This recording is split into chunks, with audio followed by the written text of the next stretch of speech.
Nessa aula 1, vamos começar abordando sobre o conceito de trabalho. Vamos falar um pouquinho sobre os tipos de trabalho e também sobre as relações de trabalho na sociedade contemporânea. Então, aqui a gente aborda primeiro, começando o conceito de trabalho. Então, o trabalho, seja ele remunerado ou não, ele pode ser definido como a execução de tarefas que exigem esforço mental e físico, com o objetivo de produzir bens e serviços para as necessidades humanas. Então, ocupações ou empregos são trabalhos feitos em troca de um salário ou de um pagamento regular. O trabalho é a base da economia em todas as culturas, com instituições que propiciam a produção e a distribuição de bens e serviços. Vamos falar um pouquinho do trabalho remunerado e do trabalho não remunerado. O trabalho remunerado é esse que a gente está acostumado, né?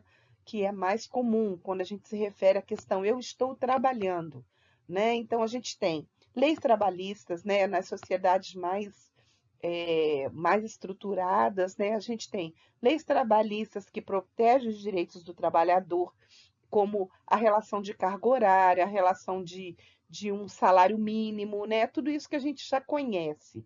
Então, e temos também, a gente tem que pensar no trabalho não remunerado, porque muitas vezes a gente pensa no trabalho como equivalente a uma questão de você ter um emprego, né? Esse que remunera, que está de acordo com as leis trabalhistas, que te dá um horário estruturado, um local onde você tem que estar, né? Do começo ao fim das horas trabalhadas.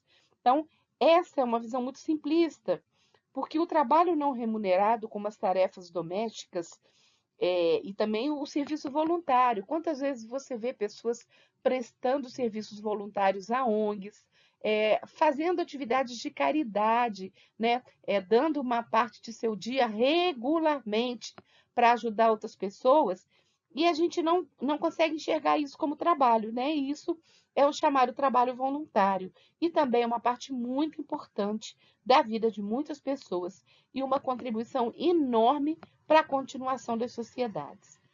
O trabalho doméstico, tradicionalmente realizado principalmente pelas mulheres, embora não seja remunerado, né, ele é cansativo e exaustivo.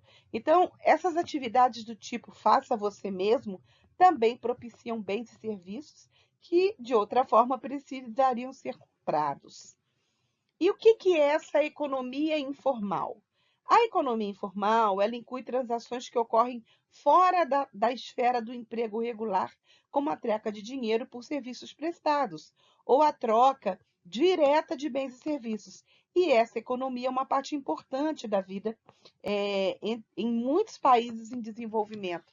Gente, é muito comum, né? Às vezes tem pessoas que é uma economia informal, por exemplo, quando ela não tem um CNPJ, que a gente fala, né? Por exemplo, se eu faço crochê na minha casa, eu faço várias roupas, né? Utilizando o crochê, que é um trabalho manual, e executo vendas desse material. Isso é uma economia informal. Ela existe e ela é muito importante para a economia também. Agora a gente fala um pouquinho da divisão do trabalho, né? Nos países desenvolvidos, a economia informal é relativamente pequena em comparação com o setor do serviço remunerado formal, tá? A grande maioria tem um CNPJ, a grande maioria tem vamos dizer assim, uma relação de trabalho estruturada, então, o que a gente chama de emprego formal. No entanto, esse padrão se inverte nos países em desenvolvimento, onde a economia informal é predominantemente devido ao trabalho barato e à flexibilidade forçada dos trabalhadores. Gente, o que a gente está falando? Quanto mais estruturado, né? Quanto mais desenvolvido o país, maior é essa questão do trabalho formal. Quanto menos desenvolvido, né? Os países que ainda estão em desenvolvimento são países que têm uma quantidade de trabalho informal maior, né? Um exemplo aqui, por exemplo, é a Nigéria. Na Nigéria, a economia informal ou chamado mercado negro, é estimado de 40% a 45% do PIB, né, do Produto Interno Bruto do país. E essa economia informal é a espinha dorsal da economia nigeriana, pois fornece a maioria dos serviços e empregos de que a população precisa. Em muitos países em desenvolvimento, a principal experiência ocupacional da maioria das pessoas é no setor informal, que muitas vezes é considerado a norma. Embora essa economia informal seja essencial para a sobrevivência de muitos, ela também vai dificultar o desenvolvimento econômico, principalmente, gente, porque ela não tem receita fiscal, né? Quando você abre um negócio, você tem tributos para pagar, e isso ajuda o desenvolvimento econômico do país. Quando você não abre esse negócio não é reconhecido, estruturado, legislado, você não paga esse tributo, né? Então, você não tem esse desenvolvimento econômico. Aqui a gente fala um pouquinho das transformações na organização do trabalho. Então, a gente tem a divisão do trabalho nas sociedades tradicionais, nas sociedades modernas e a consequência da divisão do trabalho. Também falamos um pouquinho sobre Taylorismo e Fordismo. A divisão do trabalho nas sociedades tradicionais o trabalho não agrícola envolvia o reconhecimento de um ofício aprendido durante um longo período de aprendizado. O trabalhador normalmente executava todos os aspectos do processo de produção do começo ao fim, né? Então, você não tinha empregados, você tinha aquela pessoa que fazia, porque você não tinha mão de obra especializada. Então, um trabalhador executava várias atividades, né? Do começo até o fim do processo. A divisão do trabalho nas sociedades modernas, a gente tem a ascensão da produção industrial e a maioria dos ofícios tradicionais desapareceu e foi substituída por habilidades que são especializadas, né? Então, gente, não quer dizer que você tenha essa especialização, ela não está recorrente, por exemplo, de uma graduação, ela está recorrente de um técnico ou de uma coisa que você faz muito bem. Eu vou dar um exemplo. Especialista em ponte rolante. É uma pessoa que ela entra numa fábrica, ela entra em indústrias para trabalhar só com aquilo, tá? Então, ela é substituída por habilidades especializadas em processo de produção em larga escala. E isso levou a uma divisão do trabalho altamente complexa, com milhares de ocupações distintas. Então, você não tem uma pessoa que faz tudo, né? Que faz de tudo. Você tem, e você passa a ter na sociedade moderna pessoas que são especializadas em fazer determinadas coisas, tá? E a consequência da divisão do trabalho.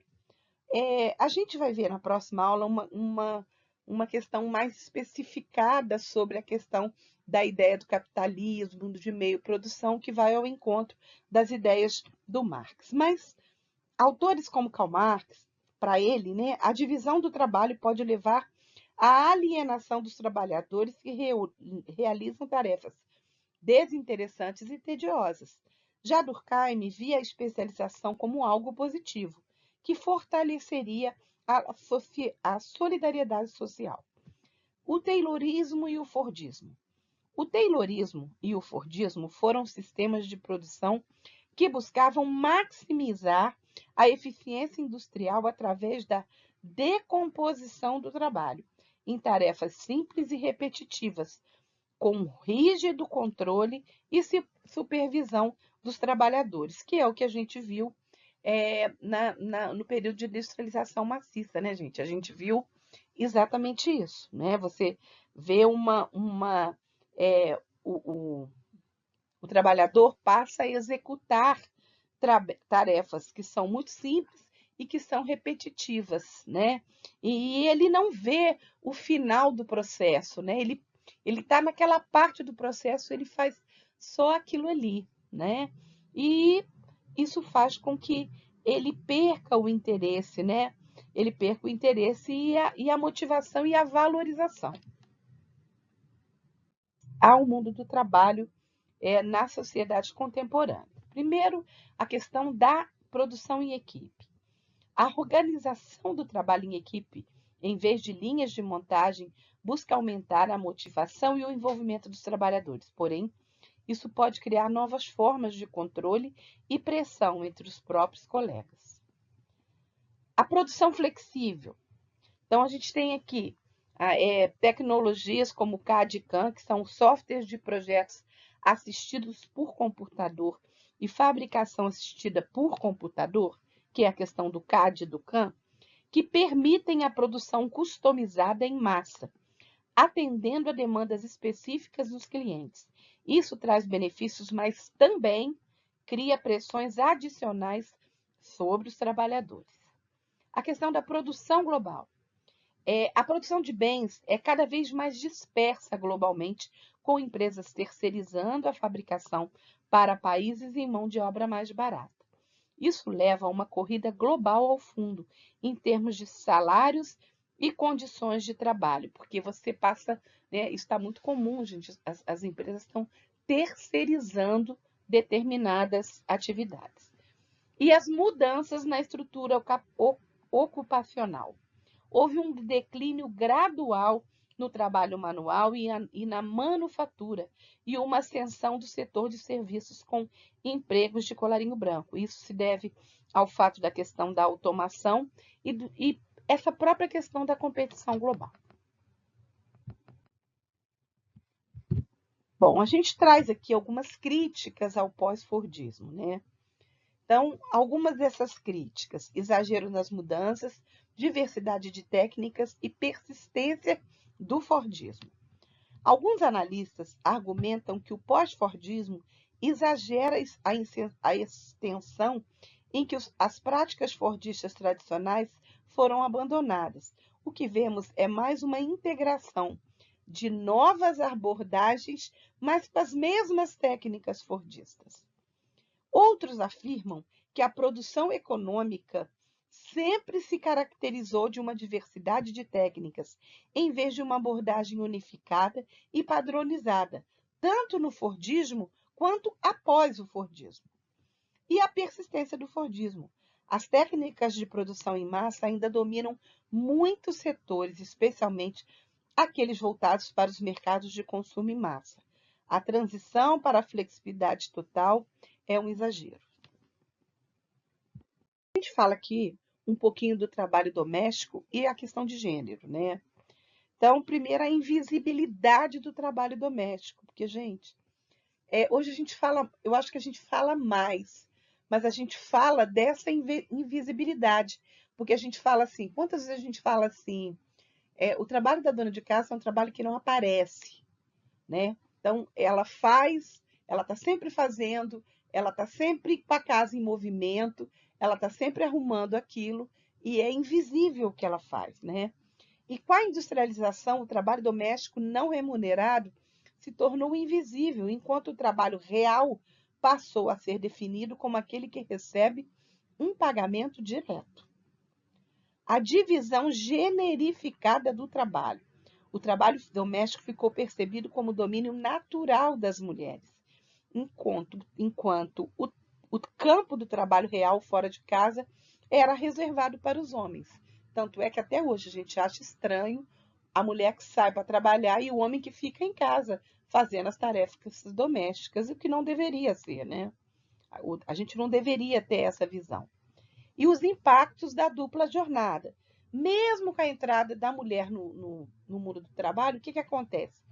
Gente, ela só adicionou mais um trabalho, né? Porque ela continua a realizar a maior parte do trabalho das tarefas domésticas e isso leva ela a uma dupla jornada, porque ela trabalha fora e ela tem o trabalho informal dentro de casa também. E a contribuição econômica oculta. O trabalho doméstico não remunerado, ele representa entre 25% a 40% da riqueza criada nos países industrializados, sustentando a economia formal.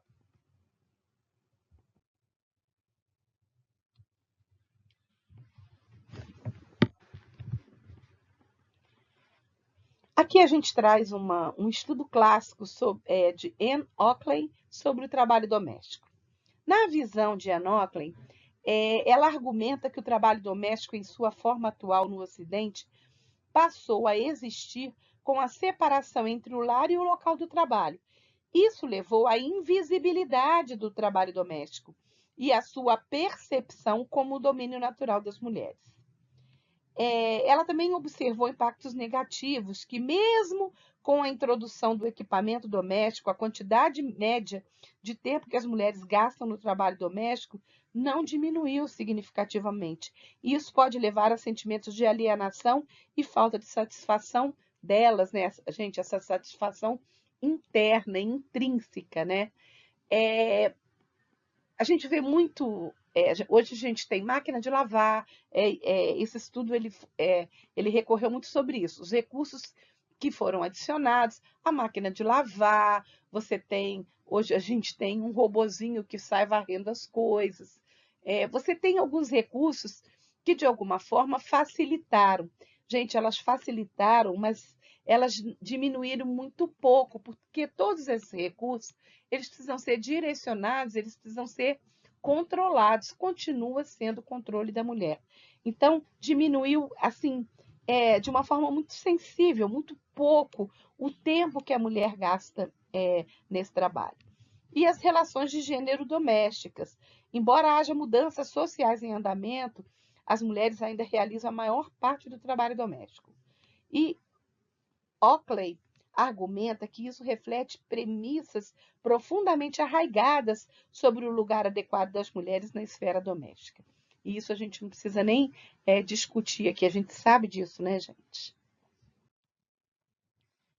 Trabalho desigual, né? O trabalho e a desigualdade global. Então, você tem a diferença entre países desenvolvidos e países em desenvolvimento. Nos países desenvolvidos, a questão dessa economia global, né, essa economia informal, desculpe, ela é relativamente pequena. E nos países em desenvolvimento, a economia informal ela é predominante. Nos países desenvolvidos, as leis trabalhistas elas protegem direitos dos trabalhadores. Nos países em desenvolvimento, os sweatshops comuns, com longas jornadas e baixos salários, quer dizer, é comum acontecer esse tipo de trabalho até informal ou trabalho que não é reconhecido e com longas jornadas e sem nenhuma proteção trabalhista. Nos países desenvolvidos, a maior parte da população ela tem empregos do colarinho branco. E nos países em desenvolvimento, a agricultura ainda é a principal fonte de emprego. E a conclusão? A gente tem aqui o significado do trabalho. Há uma diversidade de experiências, né? O significado e a experiência do trabalho são potencialmente muito diferentes em diferentes regiões do mundo. Não tem como você pode conceituar o trabalho, mas você, para falar quantitativamente da relação de trabalho, como ele acontece, você tem que entender o contexto, né? A questão econômica, a questão do PIB, a questão da relação do contexto onde aquele trabalho acontece, ele traz mudanças, né? A gente tem muita questão relacionada a fatores como desenvolvimento econômico, estrutura ocupacional e normas culturais.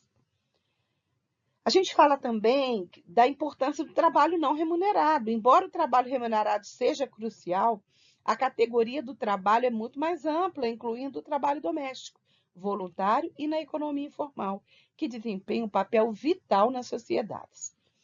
As transformações contínuas, né, do mundo do trabalho continuam a passar por mudanças significativas com a adoção de práticas flexíveis. Produção global e transformações na estrutura ocupacional, isso traz tantas oportunidades quanto desafios para os trabalhadores. E a importância da análise sociológica. Compreender as complexidades e diversidades do trabalho é essencial para analisar as transformações sociais e econômicas em curso. A perspectiva sociológica é fundamental para essa tarefa, né, gente? A gente tem que entender a questão sociológica que envolve o trabalho colocado naquela sociedade. Assim como as relações de trabalho, né, como a gente falou, a questão cultural, a estrutura, tudo isso vai contribuir, né, e ela vai ao encontro de como a gente pode definir essa relação de trabalho.